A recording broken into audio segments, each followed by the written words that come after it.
High বন্ধুরা, আমি নলিতা বলছি। বন্ধুরা, আজকের এই গল্পটি সম্পূর্ণ শুনলে তোমাদের ওটা আর স্থির থাকবে না। কথা দিচ্ছি, শেষে গিয়ে তোমাদের ওটা অনেক হালকা লাগবে। তো চলুন আসল গল্পে চলে যাই। বন্ধুরা, আজকের এই গল্পে আপনাদের স্বাগতম। আমি ঈশান। আমাদের পরিবারে ছিল মা, বাবা আর আমি। আগে আমাদের সাথে আমার দিদিও থাকত, কিন্তু দিদির বিয়ের পর বাড়িতে আমরা তিনজনই থাকতাম। আমাদের আবাসনটি ছিল একটি ব্যস্ত এলাকায়। তবে পরে বিভিন্ন কারণে লোকসংখ্যা কমে যায়। যদিও করোনার সময় ছিল তখন, তাই অনেকেই বাড়ি থেকে কাজ করত। এজন্য অনেকে গ্রামে চলে যায়। তবে 2021 সালের পরে ধীরে ধীরে আমাদের সোসাইটি আবার চঞ্চল হয়ে ওঠে। বিভিন্ন উৎসব পুনরায় উদযাপন হতে শুরু করে। আমার মায়ের নাম ছিল মাধুরী। তিনি তার নামের মতোই সুন্দর এবং মুক্ত চিন্তার অধিকারী ছিলেন। মায়ের এক অসাধারণ গুণ ছিল, তিনি যে কোনো পরিস্থিতিতে সঠিক সুযোগের সদ্ব্যবহার করতে পারতেন। তার বুদ্ধি ও কথার ভঙ্গি ছিল অতুলনীয়। কিছুদিন আগেই একটি ঘটনা ঘটেছিল যা আমার জীবনে গভীর প্রভাব ফেলেছে। আমাদের সোসাইটিতে একটি বড় পার্টির পরিকল্পনা চলছিল। আমাদের সোসাইটিতে মোট 10টি বিল্ডিং ছিল, আর সবাই মিলে একসঙ্গে এই উৎসবটি উদযাপনের সিদ্ধান্ত নেওয়া হয়। উৎসবটি ছিল নতুন বছর উপলক্ষে। পার্টির দিন মা একটি উজ্জ্বল লাল রঙের শাড়ি আর স্টাইলিশ ব্লাউজ পরে বের হলেন। তাকে অসম্ভব সুন্দর দেখাচ্ছিল। করোনার সময় মায়ের জীবনযাত্রায় বড় পরিবর্তন আসে। তিনি তার শরীর ও স্বাস্থ্যের প্রতি বিশেষ মনোযোগ দিতে শুরু করেন। প্রতিদিন সকালে তিনি হালকা পোশাক পরে ঘরে বসে যোগব্যায়াম ও প্রাণায়াম করতেন। আমি মুগ্ধ হয়ে মাঝে মাঝে দূর থেকে লুকিয়ে মায়ের এই অনুশীলন দেখতাম। অনুশীলন এর সময় মাকে অনেক সুন্দর আর আকর্ষণীয় লাগত, যা আমার মনকে অনেক প্রভাবিত করত। পার্টির দিন মা ও আমি একসঙ্গে অনুষ্ঠানস্থলে পৌঁছাই। আমাদের সোসাইটির সবাই সেখানে আনন্দে মেতে উঠেছিল। মা ছিলেন খুবই প্রাণবন্ত ও হাসিখুশি। তিনি এই উৎসবের মূল আকর্ষণ হয়ে ওঠেন, কারণ মা সবার থেকে অনেক সুন্দর আর আকর্ষণীয় ছিল সেখানে। আর সাজগোজ করায় তাকে আরও সুন্দর লাগছিল। যতক্ষণ না লোকজন আসতে শুরু করল, পার্টির পরিবেশ ধীরে ধীরে আরও আকর্ষণীয় হয়ে উঠছিল। অন্য মহিলারাও দারুণভাবে সেজেগুজে এসেছিলেন। পুরো জায়গাটা আলো আর আনন্দে ভরে উঠেছিল। কিছুক্ষণ পর ডান্স প্রোগ্রাম শুরু হয়। সবাই একের পর এক মঞ্চে উঠে নাচতে শুরু করল। আমিও নিজের মতো করে পার্টির মাঝে ঢুকে পড়লাম। পার্টির এক কোণে গিয়ে আমি এক বোতল পানীয় তুলে নিই। লুকিয়ে লুকিয়ে পান করতে থাকি। এদিকে নাচের মধ্যে একটা মেয়ের সঙ্গে আমার আলাপ হয়। তার নাম ছিল নেহা। তার হাসি আর কণ্ঠে যেন কিছু আলাদা আকর্ষণ ছিল।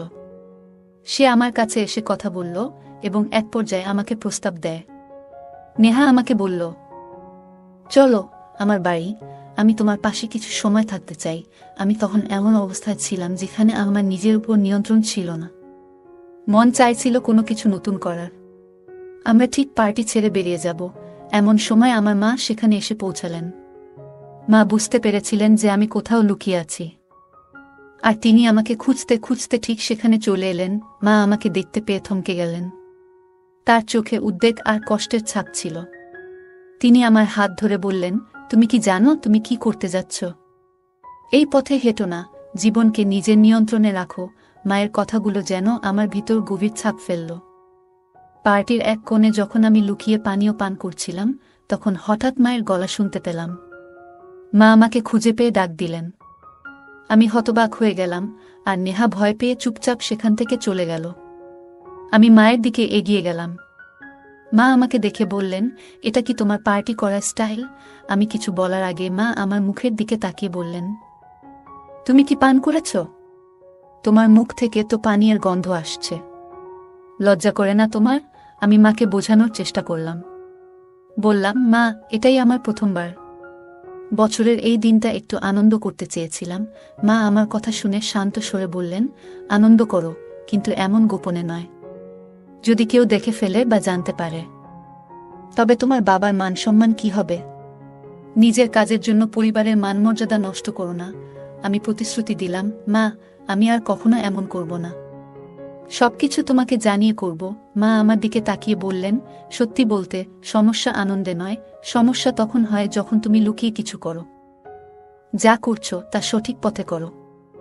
আর বাইরের কারো কাছে এমন কিছু করো না যাতে তারা তোমার বা আমাদের সম্মান নিয়ে কথা বলতে পারে। এরপর আমি মায়ের হাত ধরে বললাম, মা, আজকের দিনটা নষ্ট করো না। তুমি এসো, আমাদের সঙ্গে পার্টিতে যোগ দাও। মা আমার কথায় রাজি হয়ে গেলেন। আমরা আবার পার্টিতে ফিরে গেলাম। মা ধীরে ধীরে স্বাভাবিক হয়ে উঠলেন এবং অন্যদের সঙ্গে কথা বলতে শুরু করলেন। কিছুক্ষণ পরে লোকজন পার্টি ছেড়ে বেরিয়ে যেতে শুরু করল, কারণ ড্রিঙ্কস শেষ হয়ে গিয়েছিল। তখন মা আমাকে একটি টেবিলের কাছে নিয়ে গিয়ে বসলেন। হঠাৎ মা বললেন, আমিও একটা পানীয় চেখে দেখতে চাই। যাও, সেই কোণ থেকে একটি বোতল নিয়ে এসো যেখানে তুমি আগে ছিলে। আমি মায়ের কথা শুনে অবাক হলাম। আমি বিস্মিত হলেও বোতল নিয়ে এলাম। মা নিজেই দুটি গ্লাসে পানীয় ঢাললেন এবং বললেন, এই সময়ে আনন্দের মাঝেও দায়িত্বশীল হতে শেখা উচিত।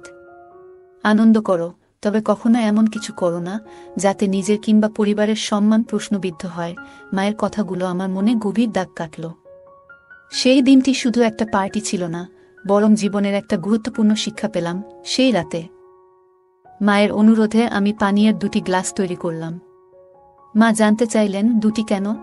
আমি মৃদু হেসে বললাম, একটি তোমার জন্য এবং একটি আমার জন্য। মা প্রথমে রাগ করে আমার দিকে তাকালেন, তবে আমার হাসি দেখে শান্ত হলেন।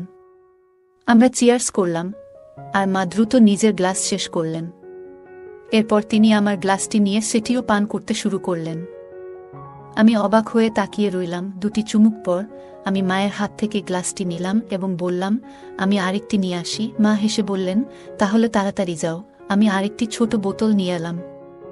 এবারও দুটি গ্লাস তৈরি করলাম, একটি মায়ের জন্য এবং একটি আমার জন্য।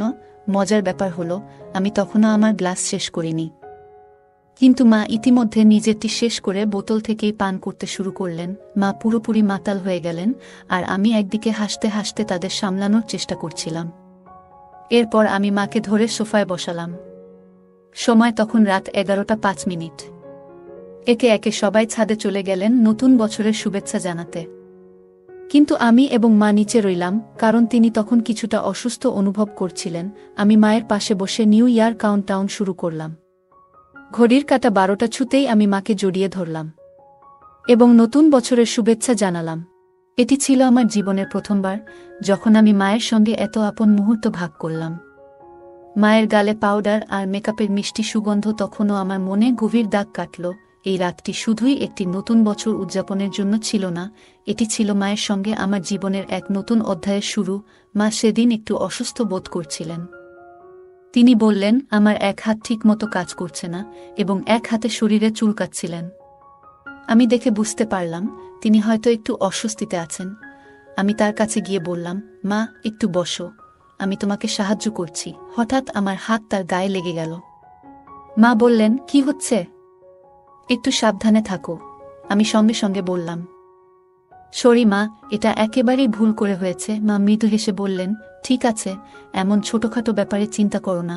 এরপর আমি তাকে আরাম দেওয়ার জন্য পাশে বসে তার সাথে কথা বলতে শুরু করলাম। তারপর তিনি বললেন, আমি তখন থেকেই তোমাকে লক্ষ্য করছি। আমার শরীর চুলকাচ্ছিল, তাই আমি চুলকিয়েছি, কিন্তু তোমার দৃষ্টি সেদিকে চলে গেছে। তখন আমি আবার ক্ষমা চাইলাম এবং বললাম, এটা আর কখনো হবে না। তিনি বললেন, আমি তোমাকে ক্ষমা করছি না, শুধু একটু রাগ হচ্ছিল। তারপর তিনি আমাকে ঠাট্টা করে বললেন, আমার ছেলে ভয় পেয়ে গেছে, আমার ছেলে ভয় পেয়ে গেছে। তিনি ইচ্ছাকৃতভাবে এটি করছিলেন। তারপর আবার ঠাট্টা করে বললেন, এখন কেমন লাগছে? আমি বললাম, খুব ভালো লাগছে। এরপর তিনি আমাকে সোফায় ঠেলে দিলেন এবং বললেন, এখন দেখো আমাকে কেমন লাগছে। আমি মাকে দেখে বললাম, মা, তোমাকে আজ খুব সুন্দর লাগছে। মা মজা করে পোজ দিয়ে বললেন, আমাকে দেখো, আমি কি মডেলের মতো লাগছি? আমি হাসি থামিয়ে বললাম, মডেল তো নয়, তার থেকেও বেশি সুন্দর লাগছে। তখন মা ঠাট্টা করে বললেন, তাহলে কি আমি সেই মেয়েটির থেকেও সুন্দর যার সঙ্গে তুমি তখন গল্প করছিলে? আমি লাজুকভাবে হেসে বললাম, মা, তুমি সবার থেকে আলাদা, তোমার তুলনা হয় না। মা হেসে বললেন, ভালো করে বলো, সত্যি কথাই বলছো তো? আমরা দুজনই হেসে উঠলাম এবং সেই মুহূর্তটা খুব আনন্দময় হয়ে উঠল। আমি মাকে বললাম, মা, তোমার তুলনা কারো সঙ্গেই করা যায় না। মা মজা করে বললেন, তাহলে বলো, সেখানে কি এত পছন্দ করেছিলে? আমি হেসে উত্তর দিলাম, কিছু না মা, শুধু মজার ছলেই কথা বলছিলাম। মা হাসি দিয়ে বললেন, সব ঠিক আছে। আজ রাতটা একটু ভিন্নভাবে শুরু করি, নতুন বছরের আনন্দে মেতে উঠি। তখন আমি মজার ছলে বললাম, তুমি কি প্রস্তুত? মা মজা করে বললেন, আর যদি প্রস্তুত না থাকি? আমরা দুজনেই হেসে উঠলাম এবং সেই মুহূর্তটা হাসি ঠাট্টায় ভরে গেল। রাতে মা বললেন, তুমি কি সত্যি আমাকে সারা রাত এভাবে ধরে রাখবে? আমি মজা করে বললাম, হ্যাঁ, কেন নয়। তিনি হেসে আমার গালে মৃদু চিমটি কেটে বললেন, তোমার তো সবসময় তাড়াহুড়ো থাকে। আমি তাকে সান্ত্বনা দিয়ে তার ঘরের দিকে নিয়ে যেতে শুরু করলাম। তিনি হেসে নামমাত্র বাধা দেওয়ার ভান করলেন, কিন্তু তা ছিল মজার ছলে। ঘরে পৌঁছে আলো জ্বালিয়ে তিনি বললেন, এখন কি করব বলো? আমি মজার ছলে বললাম, আরাম করে ঘুমানোর সময় হয়েছে মা। তিনি একটু চিন্তিত ভঙ্গিতে বললেন, তবুও এত দেরি করে ঘুমানো কি ঠিক হলো? আমি হাসি মুখে বললাম, আজকের রাতটা বিশেষ মা, একটু মজা করলে ক্ষতি নেই। আমরা দুজনেই হেসে উঠলাম, আর সেই মুহূর্তটা আনন্দে ভরে উঠল। তখন সে বলল, কিন্তু আমার তো জানা থাকবে, পরে যদি খারাপ লাগে। এখন হয়তো ভালো লাগছে, কিন্তু ভবিষ্যতে এই সম্পর্কের দিকটা হয়তো বদলে যাবে। আমি বললাম, তোমার প্রতি আমার অনুভূতি সত্যি। আমি অনেকদিন ধরে তোমার পাশে আছি, একজন ভালো বন্ধুর মতো। কিন্তু যদি আজ আমরা এই মুহূর্তটাকে হারিয়ে ফেলি, তাহলে হয়তো সবকিছু বদলে যাবে। সে এক মুহূর্ত ভাবল, তারপর বলল, ঠিক আছে, কিন্তু একটাই শর্ত, আজকের পর আর কখনো কিছু আশা করো না। আমি খুশি মনে বললাম, ঠিক আছে, আমি তোমার শর্ত মেনে নিচ্ছি। তারপর সে আমার দিকে তাকিয়ে জিজ্ঞাসা করল, তুমি এমনভাবে দাঁড়িয়ে আছো কেন? আমি বললাম, কিছু না। তখন মা বলল, তাহলে যাও, যদি তুমি না চাও। আমি বললাম, তোমার ইচ্ছা যদি না থাকে, তাহলে আমি চলে যাই। আমি বিছানায় বসেছিলাম, তখনই সে আমার হাত ধরে টেনে বলল, তুমি এত গম্ভীর কেন? সবকিছু এত সিরিয়াস ভাবে নিও না। আমি অবাক হয়ে বললাম, তাহলে তুমি চোখ বন্ধ করে আগে শুয়েছিলে কেন? সে হাসতে হাসতে বলল, আলোটা আমার চোখে পড়ছিল, তাই চোখ বন্ধ করেছিলাম। আমি আলো বন্ধ করে আবার শুয়ে পড়লাম। সেই রাতে পার্টির পরে আমরা প্রথমবার এতটা সময় একসঙ্গে কাটিয়েছিলাম। তখনই সে উঠে গেল, আলোটা জ্বালালো এবং বাথরুমে চলে গেল। ফিরে এসে আবার বিছানায় শুয়ে পড়ল। আমি তাকে দেখে বললাম, মা, তুমি খুব সুন্দর লাগছো। সে হাসি দিয়ে বলল, এখন তো আমি আগের থেকে অনেকটাই রোগা হয়েছি, তাও কি তোমার কাছে ভালো লাগি? আমি বললাম, তুমি যেভাবেই হও, সবসময় আমার কাছে সুন্দর। আমি মাকে বললাম, তুমি সবসময় সুন্দর লাগো। মা মুচকি হেসে বললেন, আজ তোমার বাবা আসছে না, আমরা দুজনে একসঙ্গে সময় কাটাবো। দরজাটা বন্ধ করে দাও, আর বাইরে যাওয়ার দরকার নেই। আমি বললাম, মা, তুমি তো অনেক স্মার্ট।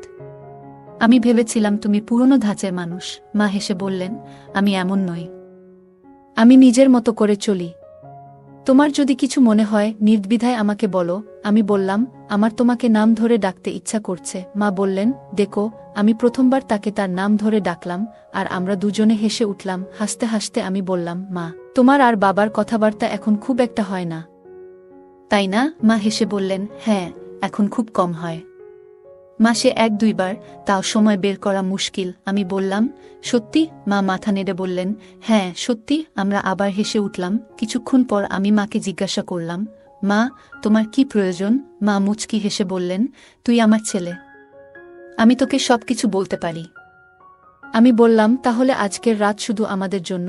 আমরা একে অপরের মুখোমুখি বসে গল্প করতে শুরু করলাম। মা আমাকে তার তারুণ্যের দিনগুলোর কথা বললেন, কিভাবে তিনি অনেক কঠিন সময় পার করেছেন এবং সবকিছু সামলেছেন। আমি তার কথা শুনলাম এবং আমার মনের কথাগুলোও তাকে জানালাম। আমি মাকে এমন কিছু কথা বললাম, যা আগে কখনো কাউকে বলিনি। মা গভীরভাবে আমার কথা শুনলেন এবং তারপর বললেন, তুই জানিস আমি তোর জন্য কত গর্বিত। তুই সবসময় আমার পাশে থেকেছিস। আজ আমরা শুধু একে অপরের সাথে সময় কাটাবো। আমি মাকে জড়িয়ে ধরে বললাম, মা, তুমি পৃথিবীর সেরা। তারপর আমরা দুজনে একসাথে বসে গল্প করলাম, পুরনো দিনের কথা স্মরণ করলাম, একসঙ্গে হাসলাম আর মন খুলে কথা বললাম। কিছুক্ষণ পরে মা বললেন, এবার চল, ঘুমানোর সময় হয়ে গেছে। আমি মাকে বিছানায় শুইয়ে দিলাম এবং পাশে গিয়ে শুয়ে পড়লাম। আমরা দুজনে চোখ বন্ধ করলাম এবং একে অপরের সান্নিধ্যের উষ্ণতা অনুভব করলাম। সেই রাতের গভীর নিস্তব্ধতায় আমি অনুভব করলাম আমার জীবনে মায়ের গুরুত্ব ঠিক কতটা। সে সবসময় আমাকে কাছে রাখে, যেন আমি তার জীবনের একটি গুরুত্বপূর্ণ অংশ। আমি জানি তার জন্য আমি ঠিক কি, কিন্তু মাঝে মাঝে আরও ভালোভাবে বুঝতে চাই। পরের দিন সকালে যখন আমার ঘুম ভাঙল, আমি দেখলাম মা এখনো গভীর ঘুমে। তার মুখে এক ধরনের প্রশান্তি ছিল, যা দেখলে যে কারোর মন শান্ত হয়ে যাবে। আমি ধীরে ধীরে উঠে বিছানার চাদর ঠিক করে দিলাম, যেন সে আরাম করে ঘুমাতে পারে। রান্নাঘরে গিয়ে আমি তার জন্য চা বানাতে শুরু করলাম। চায়ের কাপের ভাপ উঠছিল, আর তার সাথে আমার মনে হচ্ছিল আজকের দিনটা তার জন্য একটু বিশেষ করে তুলি। যখন সে ঘুম থেকে জাগল, আমি চা নিয়ে তার ঘরে ঢুকলাম। মৃদু হাসি দিয়ে বললাম, গুড মর্নিং মা, চা নিয়ে এসেছি তোমার জন্য। মা একটু অবাক হয়েও আনন্দিত হলেন। তিনি হাসি মুখে বললেন, গুড মর্নিং আমার লক্ষ্মী ছেলে, তুমি এভাবে আমার জন্য চা বানিয়েছ? এটা তো চমৎকার শুরু। আমরা একসঙ্গে বসে চা খেলাম। সেই দিন থেকেই আমাদের সম্পর্ক আরও গভীর হতে শুরু করল। আমরা প্রতিদিন একে অপরের সঙ্গে আরও বেশি সময় কাটানোর চেষ্টা করতাম। ছোট ছোট বিষয় থেকে শুরু করে বড় চিন্তাভাবনা, সবকিছু আমরা একে অপরের সঙ্গে ভাগ করে নিতে লাগলাম। সেই রাত, যে রাতে আমরা একসঙ্গে এতটা সময় কাটিয়েছিলাম, আমাদের জীবনে এক নতুন অধ্যায়ের সূচনা করল। আমরা দুজনেই একে অপরকে আরও ভালোভাবে জানতে এবং বুঝতে পারলাম। সেই মুহূর্তগুলো আমাদের সম্পর্ককে আরও দৃঢ় করে তুলল। তো বন্ধুরা, এটাই ছিল আজকের ছোট্ট গল্প। এমন আরও গল্প শুনতে চাইলে কমেন্টে জানাও। গল্পটি আপনাদের কেমন লাগলো কমেন্ট করে জানাতে ভুলবেন না। আর যদি গল্পটি ভালো লেগে থাকে তাহলে অবশ্যই লাইক করুন এবং আপনার বন্ধুদের সঙ্গে শেয়ার করুন। এমন আরও আকর্ষণীয় গল্পের জন্য আমাদের চ্যানেলটি সাবস্ক্রাইব করুন এবং বেল আইকনটি ক্লিক করতে ভুলবেন না, যাতে আমাদের কোনো গল্প মিস না হয়। ধন্যবাদ।